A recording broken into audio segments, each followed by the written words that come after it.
এখন একটা পজিটিভ জিনিস হচ্ছে তরুণরা নেতৃত্বে এসেছে বাংলাদেশে। তরুণরা ইতিপূর্বেও পরিবর্তন করে দেখিয়েছে যখন তারা দায়িত্ব ছিল, তারা ভবিষ্যতেও পরিবর্তন করার সক্ষমতা তাদের আছে এবং গ্লোবালাইজেশনের মাধ্যমে তারা পৃথিবীর সাথে খুব বেশি ভালোভাবে কানেক্টেড। সুতরাং পৃথিবী এগিয়ে যাবে, বাংলাদেশ পিছিয়ে যাবে, এটা সম্ভব না এই তরুণদের নেতৃত্বের সময়। এবং শুধু আমাদের না, অন্যান্য পার্টি থেকে আমরা দেখছি তরুণদেরকে প্রার্থী করা হচ্ছে। আমরা এটা আমরা পজিটিভলি গ্রহণ করি, কারণ এখন প্রতিদ্বন্দ্বিতাটা পুরনো রাজনৈতিক বন্দোবস্তের লোকদের মধ্যে হবে না। এখন যারা নতুন রাজনৈতিক বন্দোবস্ত চায় তাদের মধ্যে প্রতিদ্বন্দ্বিতা হবে। তো দিন শেষে অন্য পার্টি থেকে তরুণদেরকে দিলেও রাজনীতিটা এনসিপি রাজনীতি হচ্ছে।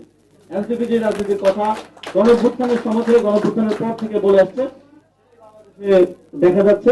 তো সেটার জন্য সবচেয়ে গুরুত্বপূর্ণ এলিমেন্ট, সবচেয়ে গুরুত্বপূর্ণ প্রভাবক হচ্ছেন আপনারা, ঢাকা মহানগর উত্তর এবং জাতীয় নেতাকর্মী আছেন থানা এবং ওয়ার্ড। কারণ এই সবকিছু বাস্তবায়ন হবে আপনাদের হাত ধরে।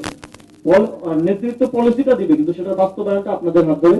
আপনাদের গুডউইল, আপনাদের নগরের প্রতি কমিটমেন্টের জায়গা থেকে তৈরি হবে এবং আপনাদেরও নগরের সাথে একটা যোগাযোগ সম্পর্ক তৈরি হবে।